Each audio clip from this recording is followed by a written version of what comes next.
મીનાના ખેમા જે છે એ તમને બ્લુ કલરના જે બોર્ડ બતાય છે ત્યાંથી જે છે એ મીનાના ખેમા શરૂ થશે. આ જે બ્લુ કલર જે છે ત્યાંથી મીનાના ખેમા, ઓરિજિનલ મીનાના ખેમા જે છે એ અહીંથી શરૂ થાય છે. બાકી જે પાછળ તમે જે જોયા છે એ મુઝદલફાના મેદાનની અંદર જે છે આવેલા છે. આ એક ખેમાની અંદર 30 થી 40 લોકો જે છે, અને મોટો ખેમો હોય તો 200 લોકો સુધીનો જે છે ખેમો હોય છે. એમાં તમને એક વ્યક્તિ સૂઈ શકે એટલી જગ્યા આપવામાં આવે છે. અને મુઝદલફાના મીનાની અંદર જે છે એ એક જગ્યા છે જેમનું નામ છે મકામે ઇસ્માઇલ, કે જ્યાં ઇબ્રાહિમ અલૈહિસ્સલામ જે છે એ ઇસ્માઇલ અલૈહિસ્સલામની કુરબાની કરવા માટે જે છે એ લઈને ગયા હતા.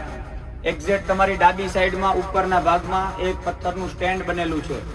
ત્યાં જે છે એ ઇબ્રાહિમ અલૈહિસ્સલામ જે છે એમણે ઇસ્માઇલ અલૈહિસ્સલામની ગરદન ઉપર છુરી ફેરવી હતી, અને ત્યારે જન્નતથી દુંબો આવ્યો હતો. જિબ્રીલ અલૈહિસ્સલામ જે છે એ જન્નતથી દુંબો લઈને આવ્યા હતા, અને ત્યાં એ દુંબાની કુરબાની થઈ હતી.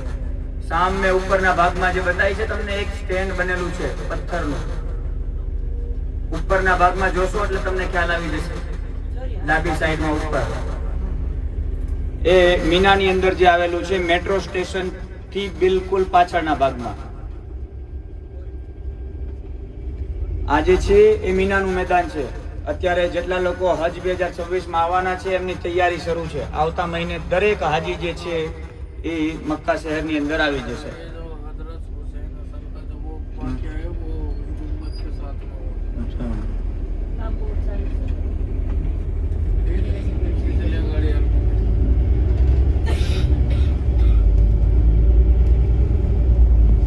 અને તમારે મીના શોધવા માટે જે છે એ ઉપર જે છે મીનાના ટેન્ટ જે છે એની ઉપર નંબર પણ લખેલા હશે, 4138 એ રીતને જે છે નંબર લખેલા હશે, એટલે જેથી તમને જે ટેન્ટ નંબર આપવામાં આવે એની ઉપરથી તમે તમારા ખેમા જે છે એ ગોતી શકશો.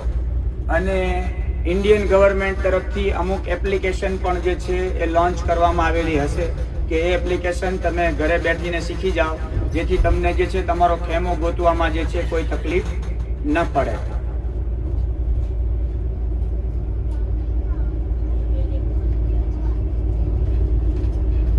અને અત્યારે જે છે મીનાની અંદર નવા ખેમા બનાવવામાં આવ્યા છે વીઆઈપી કેટેગરીના, કે જે રૂમ સ્ટાઇલથી જે છે બનાવવામાં આવ્યા છે. એ સૌથી આગળના ભાગમાં છે, જે જમરાતને જે શેતાન ને જે કાંકરી મારવા માટે જવાની હોય છે ત્યાં આગળ જે છે એ બનાવવામાં આવ્યા છે. જેટલા લોકો હજ 2026 માં જવાના છે તેમને જે છે એ આ વિડીયો ઉપયોગદાયક થશે. મેં તમને જે અત્યારે રસ્તો બતાવેલો છે અહીંયા, એ રસ્તો જે છે રસ્તાએથી જ તમારે જે છે એ ચાલતા જે છે એ જવાનું છે શેતાનને કાંકરી મારવા માટે. અને તમારા માટે અત્યારે છાપરાવાળા જે છે એક રસ્તો બનાવેલો છે, છાપરાવાળો નવો, કે તમને તડકો ન લાગે તેના માટે. એ રસ્તો પણ તમને બતાવું છું કે છાપરાની નીચેથી તમારે જે છે એ પેદલ દ્વારા તમે જે છે એ જમરાતને કાંકરી મારવા માટે આવી શકશો. આ નવા વીઆઈપી ટેન્ટ બનાવવામાં આવ્યા છે. અને એક્ઝેક્ટ સામે જે છે એ તમને જે અત્યારે વ્હાઈટ છત્રી બતાવી છે એમની નીચે એક દિવાલ છે શેતાનની, કે ત્યાં શેતાનને કાંકરી મારવાની હોય છે. અને મીનાની અંદર એક મસ્જિદ છે જેનું નામ છે મસ્જિદ ખૈફ. ત્યાં 70 થી પણ વધારે પૈગંબર જે છે એમણે ઇબાદત કરેલી છે. અને આ છે મીનાનો મંઝર, ખેમા બસ્તી. ને જેટલા પણ લોકો ચાલીને જે શેતાનને કાંકરી મારવા માટે આવશે તેમના માટે અહીંની હુકુમતે જે છે એક સ્ટેન્ડ બનાવેલું છે આ છાપરાવાળું, કે એમને તડકો ન લાગે. આ છાપરાની નીચેથી તમારે જે છે શેતાનને કાંકરી મારવા માટે આવવાનું છે. એક્ઝેક્ટ સામે જે છે એ તમે શેતાનને કાંકરી મારવાની હોય છે. અને પછી તમને જે છે તમારા ખેમો તમારે જે છે એ શોધતા તમારે તમારા ખેમા સુધી પહોંચવાનું હોય છે. આ આખી મીના બસ્તી દુનિયાની સૌથી મોટામાં મોટી ખેમા બસ્તી કે જે મક્કા શરીફની અંદર આવેલી છે.